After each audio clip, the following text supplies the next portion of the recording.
Question des pharmaciens genevois. Sport Santé vous est présenté par l'hôpital de la Tour. Votre santé, notre passion.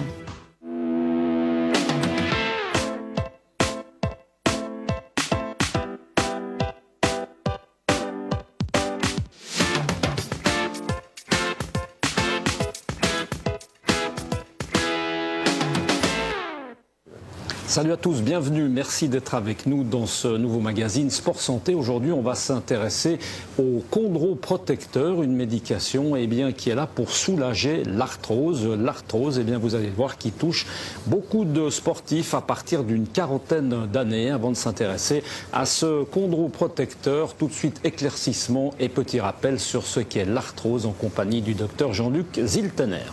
Alors l'arthrose, c'est un processus d'usure articulaire qui touche effectivement monsieur tout le monde, mais le sportif également, et en particulier le sportif après un certain nombre d'années de pratique sportive, et pas forcément seulement le sportif professionnel, mais le sportif amateur, en particulier sportif qui a fait pas mal de course à pied ou de sport de balle, où la dominante était au niveau de la course à pied.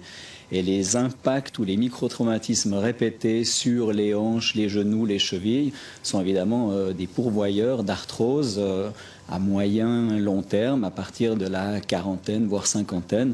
Donc c'est un problème qui touche tout le monde, mais qui touche alors aussi très spécifiquement le sportif de tout niveau. On va parler justement des chondroprotecteurs. Le médicament, est-ce que c'est le médicament qui va évidemment pouvoir guérir ou plutôt soulager cette arthrose? Alors je dirais plutôt que le médicament, les médicaments, parce qu'il y a plusieurs substances qu'on peut utiliser et qui sont utilisées. Les résultats sont peut-être pas aussi miraculeux qu'on peut les attendre, qu'on a encore de gros débats dans la population scientifique sur le pour ou le contre de ce type de substance. Enfin, on est en train de parler là d'un groupe de médicaments qui est constitué soit de chondroïtine, soit de glucosamine. C'est les deux médicaments qui reviennent le plus souvent sur le marché et qui sont en fait des constituants fondamentaux, physiologiques du cartilage que l'industrie a réussi à produire et qu'on peut aller acheter sur prescription médicale, sur ordonnance, en pharmacie.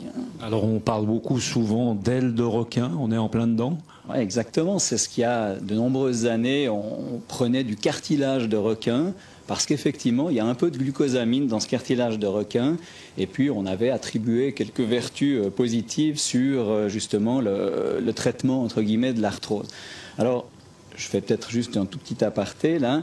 Il est très très important, si on veut mettre le maximum de chances de notre côté, de ne pas prendre des produits qui sont disponibles sur Internet type aile de requin, cartilage de requin, qui ont des doses absolument nulles ou pratiquement nulles de substances intéressantes, et vraiment d'aller avec une prescription médicale en pharmacie, acheter un véritable médicament qu'on peut ensuite prendre et utiliser.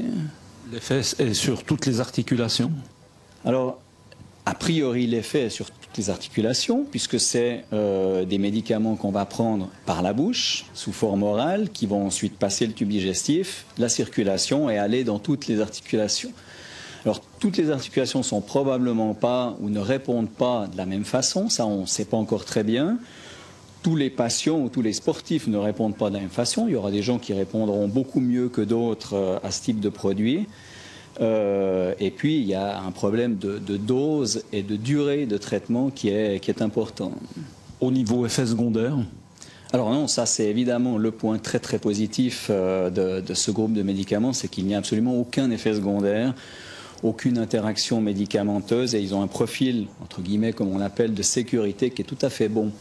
Ce qui est par exemple pas le cas, ou moins le cas de médicaments anti-inflammatoires qu'on utilise aussi dans des poussées douloureuses de l'arthrose, et alors là avec lesquels il faut faire très attention au niveau des effets secondaires. Donc vraiment le profil d'utilisation de ces médicaments est excellent dans toutes les études. On n'a pas eu plus d'ennuis entre guillemets liés à la glucosamine ou à la chondroïtine qu'au placebo. Est-ce qu'on arrive à chiffrer un petit peu au niveau du pourcentage l'efficacité de ce traitement? Et alors c'est là qu'évidemment le bas blesse entre guillemets, ou que les problèmes arrivent, c'est qu'il y a des querelles entre guillemets de scientifiques Parce qu'il faut bien qu'on se base sur des études scientifiques. Et là, il y a des querelles entre les adversaires et les partisans qui interprètent un tout petit peu à leur sauce les résultats des différentes études. Ce qu'on sait quand même, c'est que c'est des médicaments qu'il faut prendre donc à bonne dose et suffisamment longtemps. On parle de 6 mois si on veut avoir un effet sur la douleur ou sur la fonction articulaire. Et on parle éventuellement d'1 à 2 années de prise si on veut avoir peut-être un effet sur la structure elle-même du cartilage. Parce que c'est des médicaments qui pourraient être susceptibles de modifier le cartilage et donc, entre guillemets, de ralentir la survenue de l'arthrose. Ça reste encore alors vraiment très débattu. Par contre, sur l'effet douleur et fonction, là, je crois que les résultats sont beaucoup plus indiscutables, ou en tout cas beaucoup moins discutables, et que c'est quelque chose qui vaut la peine d'être pris à la condition que notre patient sportif soit d'accord de prendre un médicament ou 2 tous les matins pendant au moins 6 mois. Et ça, c'est un problème d'adhésion, de compliance qu'on a des fois de la peine à résoudre. C'est un peu d'actualité, on est obligé d'en parler. Ce produit n'est évidemment pas considéré comme du produit dopant. Alors absolument pas. C'est un produit vraiment, entre guillemets, purement physiologique. Et donc, il n'y a absolument aucun souci par rapport à ça. Ce sont des médicaments que l'on trouve sur ordonnance, remboursés par les assurances? Non, hélas, je ne sais pas si on doit dire hélas, mais effectivement non remboursés, en tout cas actuellement et probablement pour une certaine durée, non remboursés par les assurances, puisque, comme je vous le dis, les assurances en général se basent sur une certaine rigueur scientifique pour accepter ou non un médicament. Et là, on a encore tellement de débats à ce niveau-là qu'on a considéré que le produit ne serait pas remboursé au niveau des assurances. Pas plus d'ailleurs qu'une forme autre dont je n'ai pas parlé, qui est l'injection intra-articulaire, donc dans l'articulation directement, d'autres substances relativement similaires à ceux dont on vient de parler. C'est ce qu'on appelle la viscosupplémentation, et ça c'est aussi quelque chose qui est entre guillemets très à la mode, mais qui a également été décliné par les assurances. Donc le coût du traitement, qui, je le rappelle, est assez prolongé, donc c'est un coût qui est non négligeable, est à la charge du patient ou du sportif.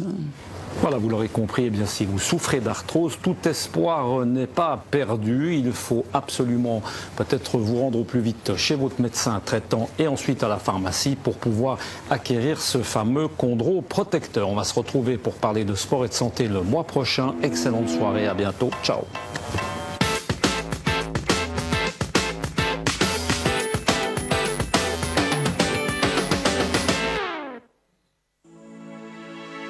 Sport Santé vous a été présenté par l'Hôpital de la Tour.